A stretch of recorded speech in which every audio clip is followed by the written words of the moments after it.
Hello, everyone, and welcome to Your Mark on the World show. I'm your host, Devin Thorpe, and our guest today is Bessie McIntosh. Sorry. Hello, that's all right. I apologize. It's horrible. Bessie is the co-founder of Aseda. Bessie, welcome to the show. Thank you, Devin. I'm happy to be here. And we're thrilled to have you. The pleasure's all ours. Bessie, you and I were just talking before we got started here about the name of the company, Aseda. That's kind of an interesting name. Where does it come from? Well, Aseda comes from the language Twi, and Twi is the language that our tribes people speak. We work with tribes who are our beekeepers. And when my wonderful business partner, Anthony Baron Kirk, first found the passion to start this company, he went over to Africa and he met with the different villagers and proposed this idea of a cooperative of beekeepers to bring this beautiful honey into the world. And on his last day, as he was driving away from one of the villages, he had a group of the village children start chasing after the truck. And all these children were yelling, "Aseda, Aseda!" And that's where the name came from. That's great. That is just great. So, Bessie, tell us a little bit about bees and what role do they play in our food supply, and why are there problems with bees? Tell us a little bit about that. Okay. Well, Devin, when you think about bees, what are they? They're pollinators. We think of them as going from flower to flower, bringing one seed of the flower to the next and creating the space for that flower to bloom. Well, it goes much further beyond that. Bees are responsible for pollinating over 130,000 plants. And so really, let's think about that. What does that mean? Well, in industry, it means that about 40% of our world's economy comes from biodiversity. And bee pollination directly corresponds with the biodiversity of any ecosystem. So there's that first part. The second part is the problem with the bees we're having a devastation of them dying out. You know, it's known as colony collapse disorder. And what's happening is bees are just disappearing. And there's a lot of research out there. They're finding the reasons why. But really, it comes down to pollutants. We're polluting our environment. It's affecting the bees. Bees are dying. And where does that leave us? It leaves us without plants. Yeah, it's pretty scary because we eat plants and we eat things that eat plants. Absolutely, absolutely. So really, if you think about it, the fate of humanity and the abundance humanity can have directly correlates with beehives. So tell us about what you found in Ghana. In Ghana, we found an ancient pristine forest.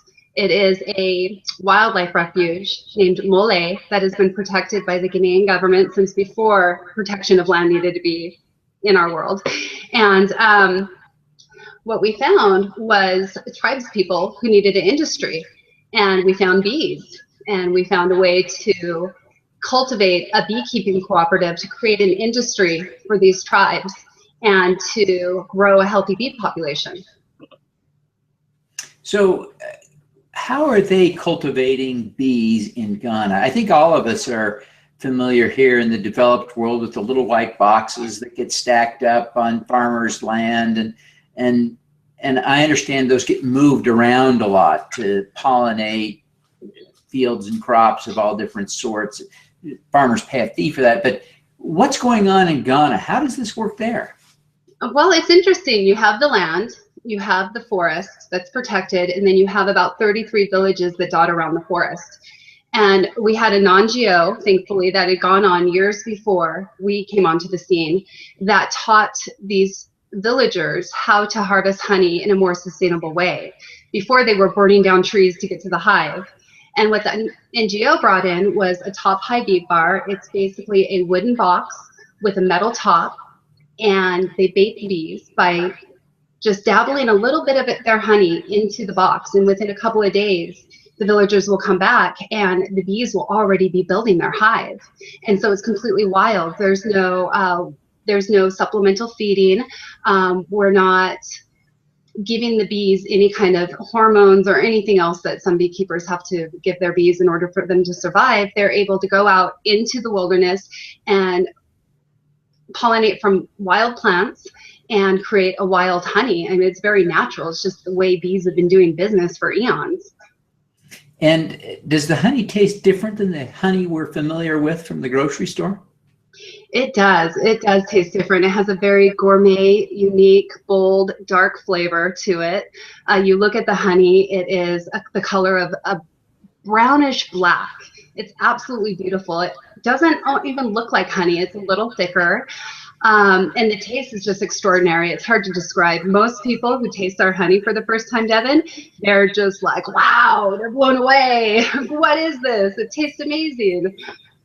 And so you're selling raw honey. What does that mean? How have you treated it, processed it to get it into a consumer's hands? Well, I think that's the key. It's the non-processing of the honey that makes it raw. So we proclaim that our jars of honey, straight from the hive, all we do in Ghana is it's extracted from the hive itself, and then it's strained. From there, we put it in huge barrels, ship it over to the United States, and then we're very, very careful with the temperature. So when you talk about raw honey, you can kill the honey. You can kill the enzymes and the probiotics that are in the honey. Those are some of the attributes of honey that make it such a wonderful health food for you. So most honey out on the market happens to be dead honey. It's been heated up. It's been pasteurized. Ours is raw. We've kept it under the temperature it needs to be to keep it in its natural form straight from the hive. Okay. Now, you also sell a couple of other products. You sell shea butter and a gourmet chocolate. Tell us a little bit about those products. Okay, well, the shea butter is absolutely divine. It is one of the most natural substances you can put on your skin. If you're worried about wrinkles, shea butter, acne, eczema, just dry skin, little bit of sun protection. It does have a very low SPF naturally to it.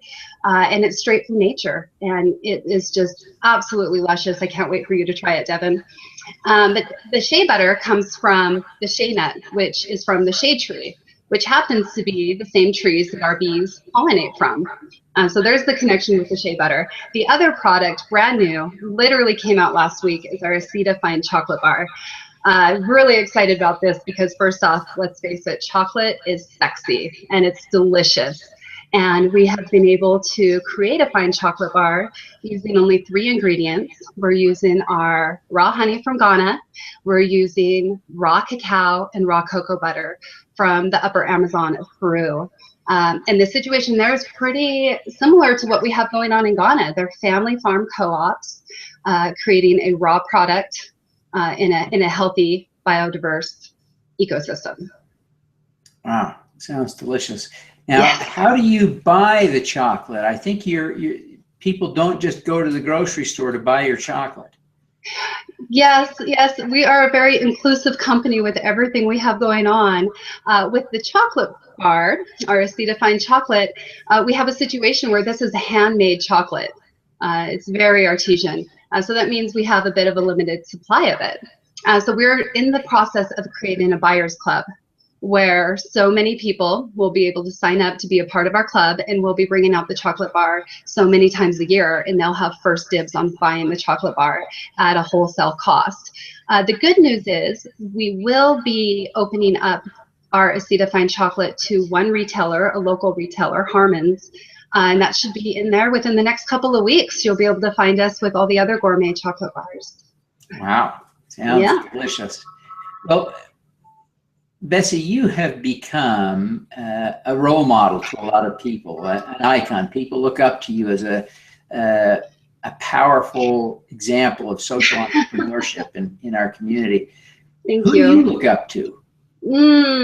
Oh, there's many people I look up to. But the one that is bubbling to the surface right now is Erin Brockovich. And, you know, I'm sure a lot of your listeners and yourself know all about Erin Brockovich. But for me, I look at her as this woman. You know, she was just a somebody, right? And she saw a need. She met people through her connections, and she found that they had cancer. And she wanted to know why. There were so many people in Hinckley, California with this cancer. And so she took it upon herself to take her passion of helping people connect with them, and ultimately sue a huge gas company and bring justice to those people. And she's still doing that today. I mean, she's out there fighting the environmental causes and making a difference in this world. That's great. Great example. And that's one no one had used before, though very apt. So as you think about your crusade to make the world a better place, what's your connection to it? Why do you personally care about this? What's important to you about this? Oh, well, I think that goes back to childhood. When I was a child, I just always had this feeling that I have to change the world. I have to do something big. And when I was 8 years old, I lived in a very rural place in Nevada. There was this hill clear off in the distance, and I always begged my mom, please let me go hike that hill. There's a treasure on the other side. And of course, my mom isn't going to let me wander the desert to go check out what's on the other side of some hill. But I ended up having a dream. And in this dream, I got to hike this hill. And on the other side of the hill, there was beehives. And I was a little disappointed as an 8-year-old girl because I'm like, beehives, that's not treasure. And then it finally connected for me when I met Anthony Baron Kirk. I tasted Aseda wild honey for the first time, and I felt the honey permeate every cell of my body. And then I felt this vibration start at the bottom of my feet, and it just came all through my body and out through my crown. And I just had this knowing that I had to bring this honey into the world. And it wasn't just bringing the honey into the world. I just knew that it was connected to building healthy bee populations. And then I had my answer. I fulfilled it. Like, oh, I am here to change the world in a big way. Oh, that's great. Perfect story. Perfect story. Oh, now, as we ask all of our guests to give us an impact hack, some tip or idea that will help us do more good in the world, what's your impact hack? Connecting with breath. I take at least 5 minutes a day to clear my mind and just breathe in and breathe out. And when I breathe in abundance and health, and I breathe out gratitude. And what this does for me, Devin, is it gives me a moment to silence everything around me and connect in with my own intuition, with spirit, with my own connection to the guiding force. And it brings me clarity, and it brings out my creative genius. And I think all of us could do that in our own way. It doesn't have to be breathing in abundance and breathing out gratitude. It could be breathing in anything you really wanted to expand in yourself, and then breathe out that gratitude. Oh, that's great. Well, I really appreciate that. Before you go, tell us how people can learn more about Aseda and connect with you. Oh, yes, please. You can find us at asedawildhoney.com and hear all about our story and go more in depth into our missions and what we're creating in the world, as well as being able to connect into our mission personally by buying any one of our products. Because when you choose to vote with your dollar and grab a jar of honey, our jar of honey is directly helping grow a healthy bee population, so you can be a part of that. Another way to connect with us is on Facebook, Aseda Raw Honey, and then also Twitter at Aseda Raw Honey. And then you can always contact me personally at Bessie@AsedaRawHoney.com. Fantastic. Well, Bessie, thank you very much for taking the time to be with us today. We wish you every success in growing your business and preserving healthy bee colonies around the world. Thank you, Devin. It's been a pleasure. All righty. Let's do some good. Thank you.